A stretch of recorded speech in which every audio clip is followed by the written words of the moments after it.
Hello everyone, welcome back to my channel. तो पिछले video में हमने कवर करे थे ऐसे विटामिन जो वाटर सॉल्युबल थे, यानी जल में घुलनशील थे। अब इसमें हम कवर कर रहे हैं फैट सॉल्युबल विटामिन। तो फैट सॉल्युबल विटामिन में कौन कौन से विटामिन हैं? ए, डी, ई, के। यानी ये जो है ये वाटर में नहीं घुलेंगे, ये फैट में ही घुलेंगे। ठीक है, अब इनकी डिटेल्स कवर कर लेते हैं और हम सिर्फ वही डिटेल्स कवर कर रहे हैं जो एग्जाम पॉइंट ऑफ व्यू से इंपॉर्टेंट है। ओके, तो विटामिन ए का साइंटिफिक नेम क्या है? रेटिनॉल। ठीक है, ये पूछा जाता है कि रेटिनॉल किस विटामिन का साइंटिफिक नेम है। ठीक है, तो वो है विटामिन ए का, यानी विटामिन ए का साइंटिफिक नेम रेटिनॉल है। और विटामिन ए की कमी से होने वाली बीमारी यानी विटामिन डेफिशिएंसी डिसीज कौन सी होगी? Night blindness. ठीक है, रतौंधी।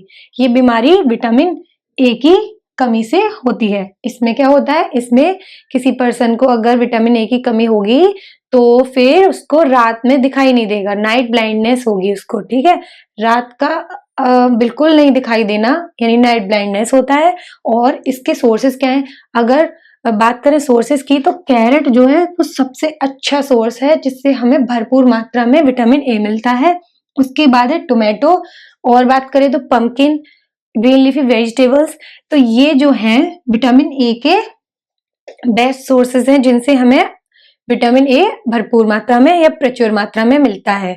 ठीक है, अब बात करते हैं विटामिन डी की। तो विटामिन डी यानी इसका साइंटिफिक नेम है कैल्सीफेरॉल। क्या है? कैल्सीफेरॉल।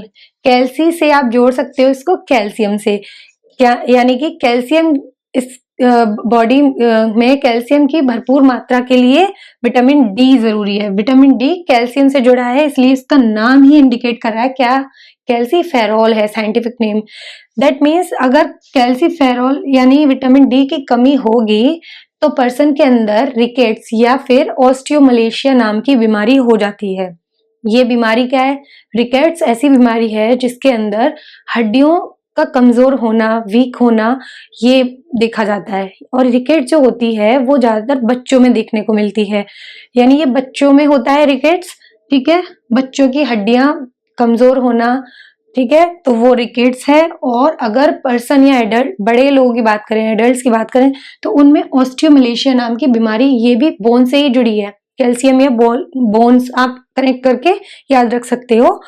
यानी ये जो लिखा है ना ऑस्टियो हड्डियों से ही जुड़ा हुआ टर्म है। ठीक है, तो ऑस्टियोमलेशिया ऐसी बीमारी है जिसमें हमारी बोन्स कमजोर हो जाती हैं, एडल्ट्स में ज्यादातर होती है। अब इसकी बात करें सोर्सेस की तो सनशाइन एक ऐसा सोर्स है जिससे प्रचुर मात्रा में हमें विटामिन डी मिलता है। ठीक है, वो मिलता एक्चुअली ऐसे है कि आप अगर धूप में खड़े होते हो तो आपकी बॉडी क्या करती है? विटामिन डी रिलीज करती है, तो आपको सनशाइन से विटामिन डी मिल जाता है। और एक अनदर इम्पॉर्टेंट सोर्स है मिल्क, और भी अदर सोर्सेस से मिल सकता है। कोकोनट भी इसका अच्छा सोर्स है विटामिन डी का। अब बात करते हैं विटामिन ई की। ठीक है, तो विटामिन ई जो उसका साइंटिफिक नेम है वो है टोकोफेरॉल्स। क्या है? टोकोफेरॉल्स। इस विटामिन ई को ब्यूटी विटामिन भी कहते हैं। क्या कहते हैं? Beauty vitamin. ठीक है, तो ब्यूटी विटामिन है विटामिन ई। अब इस विटामिन ई की अगर कमी होगी तो पर्सन के अंदर कौन सी बीमारी होगी? इनफर्टिलिटी, बांझपन, ये बीमारी देखने को मिलती है। ये मेल्स में ज्यादातर देखने को मिलती है, होती दोनों में है, मेल और फीमेल में। ठीक है, तो इनफर्टिलिटी यानी बांझपन या लेस फर्टिलिटी जो बीमारी है, डेफिशिएंसी डिसीज है, वो कब होती है? जब विटामिन ई की कमी होगी। अब विटामिन ई किन सोर्सेस से मिलता है? स्प्राउट से। ठीक है, अंकुरित अनाज जो होते हैं उनसे। ग्रीन लीफी वेजिटेबल्स, हरी पत्तेदार सब्जियों को खाने से विटामिन ई अच्छी मात्रा में मिल जाता है। ठीक है, तो ये इसमें इंपॉर्टेंट चीजें हैं पेपर के पॉइंट ऑफ व्यू से। अब बात करते हैं विटामिन के की। तो विटामिन के का साइंटिफिक नेम है फिलोक्विनोन। क्या है? फिलोक्विनोन। जो फिलोक्विनोन है साइंटिफिक नेम, इसको आपको याद रखना है। ठीक है, इसकी ट्रिक बनाएंगे तो आप भूल भी सकते हैं, लेकिन आपको टर्म को जोड़ जोड़ के याद रखेंगे तो नहीं भूलेंगे।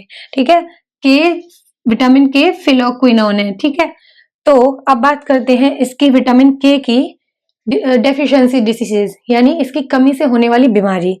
इसकी कमी से अगर विटामिन के की कमी हो जाएगी किसी इंसान के अंदर तो क्या होगा, ब्लड क्लॉटिंग नहीं हो पाएगा, यानी नो ब्लड क्लॉटिंग। ठीक है, ब्लड क्लॉटिंग क्या होता है, किसी को अगर चोट लगती है तो जब वो धीरे धीरे वो चोट जब ठीक होती है तो वो थक्का जो बनता है, ठीक है, ब्लड क्लॉट का मतलब होता है रक्त का थक्का बनना, उसको चोट को रोकने के लिए ब्लड क्लॉटिंग होना जरूरी होता है, तो वो नहीं हो पाएगी, उसका फिर खून ज्यादा बहता है। ठीक है, क्या होता है, excessive bleeding due to injury, फिर उसका इंजरी में खून ज्यादा बहेगा, ब्लीडिंग ज्यादा होगी।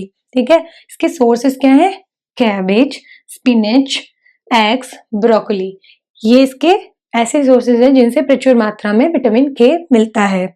इसके बाद बात करें, ठीक है, ये ही इसमें इंपॉर्टेंट है, ब्लड क्लॉटिंग नहीं, ब्लड क्लॉटिंग अगर जो पॉइंट है क्वेश्चन का वो बात करें तो ये आ सकता है कि ब्लड क्लॉटिंग को कौन सा विटामिन इंपॉर्टेंट है जो मतलब विटामिन ब्लड क्लॉटिंग को रोकता है। ठीक है, ब्लड क्लॉटिंग के लिए कौन सा इंपॉर्टेंट है विटामिन, तो विटामिन के ऐसा विटामिन है जो ब्लड क्लॉटिंग के लिए इंपॉर्टेंट है। ठीक है, इसके सोर्सेज भी बात कर लिए। अब बात करते हैं कि विटामिन ए है, इसमें एक क्वेश्चन जो रह गया वो ये है, गोल्डन राइस जो है वो किस में, इसका सोर्स जो है वो विटामिन ए सबसे ज्यादा होता है गोल्डन राइस में। ओके, इसके बाद बात करें विटामिन, ठीक है इतना ही है। ठीक है, thank you, that's all for today.